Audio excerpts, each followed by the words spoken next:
The most common comment I get on every water filtration video I post. Some version of, you need a plumbing license to do this. You can't just sell and install water systems without being licensed. This is a legal gray area. You're gonna get in trouble. I am not a licensed plumber. I have never personally installed a whole home water filtration system. My water filtration business, Raleigh Water Pros, did $50,000 in its first full month of operation. So I wanna explain clearly and honestly how this actually works, how I structure my relationships with licensed installers, what the two legitimate models look like depending on your location, what you actually need in place from a legal and operational standpoint, and what the business looks like from the installer's perspective. Because I think understanding their side of it is what makes the whole thing make sense. Before I get into any of this, I want to be upfront about something. I am not a lawyer, and nothing in this video is legal advice. The specifics of how you structure this relationship depend on the laws and regulations in your specific state and jurisdiction. What I'm going to share with you is how I have built this business and the two structural models I have seen work for myself and others. But you should consult with someone who has relevant expertise in your specific area before you set anything up. With that said, let me walk you through how this actually works. Now, before I get into the breakdown, if you're watching this because you are seriously thinking about building a water filtration business and you want to do it with a team that has already navigated all of this from the ground up, the link in the description is how we partner with people directly. We take a small stake in your company, we build alongside you, and we get you your first client within 90 days. Link is in the description. Now let me get into the video. The first thing that needs to be understood is what kind of business this is, because I think most of the confusion comes from people assuming that owning a water filtration company means you're a plumber. I am not running a plumbing company. I am running a marketing and sales operation that supplies water treatment equipment and connects homeowners with licensed professionals who install it. That is the business. My job is to find customers, educate them on the right system for their water, close the sale, supply the equipment,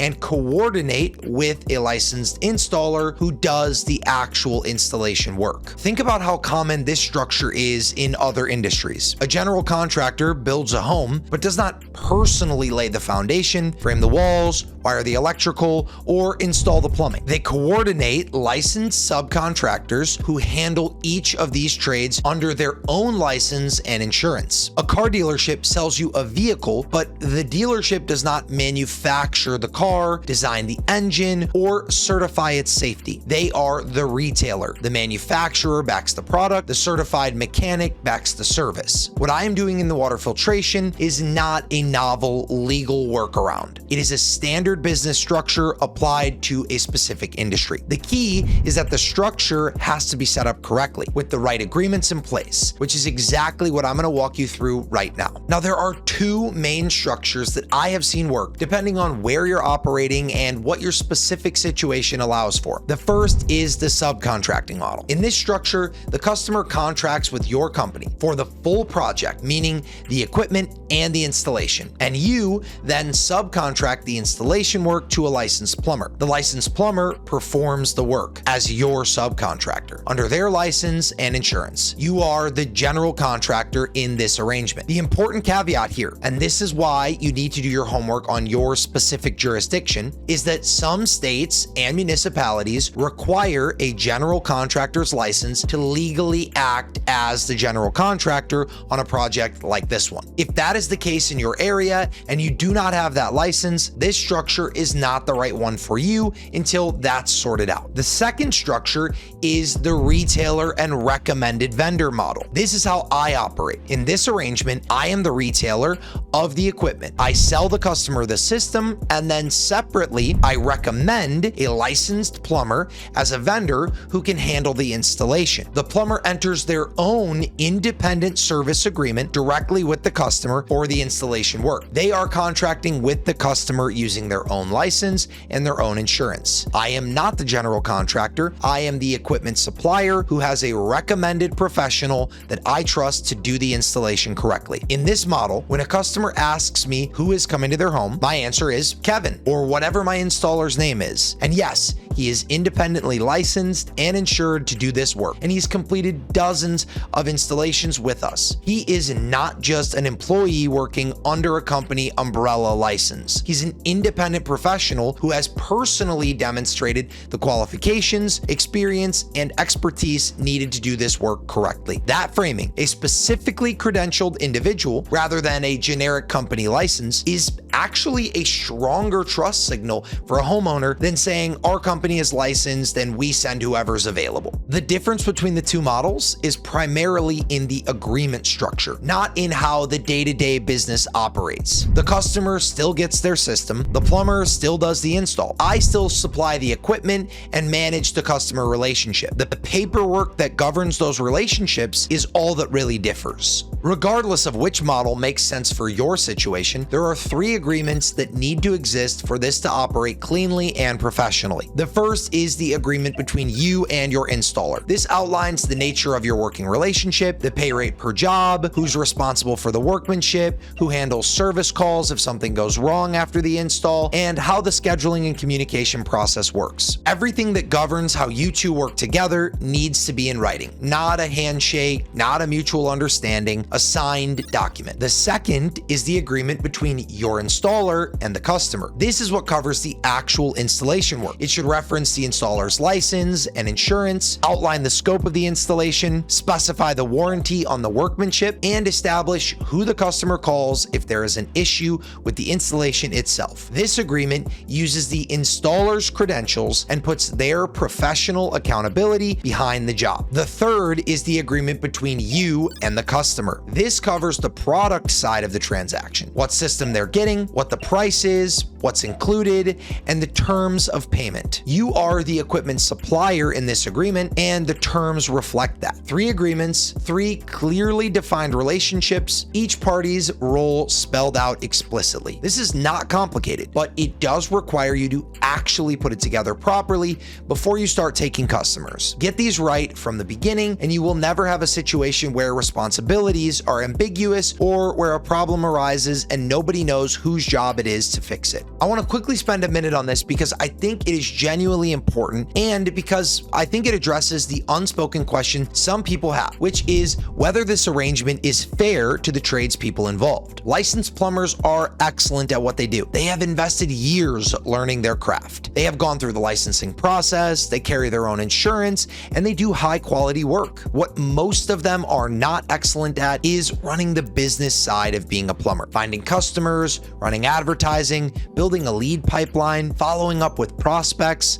closing sales over the phone. None of that is what they trained for, and most of them are not very good at it. The result is that a lot of skilled, licensed plumbers have inconsistent schedules. They go from really busy to really slow. They end up taking lower paying jobs just to fill their calendar. They spend time doing work that is not worth their time because they cannot generate enough of the high ticket work they actually want to be doing. They are leaving money on the table not because they aren't skilled enough, but because they cannot market themselves effectively. What I offer Kevin is a consistent pipeline of clean, relatively straightforward, higher ticket jobs. Water filtration installs are not emergency plumbing calls. They are scheduled, planned, half day to even full day installations on a known system with known parts and a known process. He knows exactly what he's walking into every time. He gets paid a fair rate per job, his calendar stays full, and he does not have to spend any time or money on advertising, lead generation, or sales. This is not me taking advantage of a plumber. This is a business partnership where I do the things that I'm good at, which is marketing and sales and customer acquisition, and he does the things that he's good at, which is the installation work. Both of us benefit. The customer gets a professional installation at a price that is better than anything else on the market. The plumber gets steady, well-paying work on his schedule. And I run a business that generates real margin without ever picking up a wrench. Now, I want to close with the product knowledge question because I get asked about this a lot. If you are not a plumber, how much do you actually need to know to run this business credibly? The honest answer is probably more than you think, but less than you fear. You do not need to know how to install a water softener. That is your plumber's job. But you do need to know what the water problems are in your market, why your system solves those specific problems, how the different system types differ, and when each one is the right recommendation. And and having enough technical fluency to hold a real conversation with both your installers and your customers. The reason the installer knowledge matters is that when you are interviewing plumbers and bringing them on, they're going to ask you technical questions. They want to know that they're working with someone who understands the product, not someone who is just trying to sell systems without any idea what they are actually selling. If you can't answer their questions, they're not going to take you seriously as a business partner, and they're not going to trust you with their professional reputation. The reason the customer knowledge matters is that the customers who come to you through your ads, especially the ones who have already been quoted by a Culligan or Connecticut at $9,000 or $10,000 and came back to the market looking for an alternative, those customers have done research. They know things. They're going to ask you about grain capacity and salt efficiency and NSF certifications and the difference between a salt-based softener and a salt-free conditioner. If you can't answer those questions confidently, you lose the sale. My path to product knowledge was not formal training. I watched a significant amount of YouTube content on water treatment. I got a dealer license in the early days, which came with real product education on the specific systems I was selling, and I had a lot of conversations with plumbers, both during the hiring process and once I started working with them regularly, where I asked questions and learned from people who had been doing this for years. None of this took months. It took dedicated weeks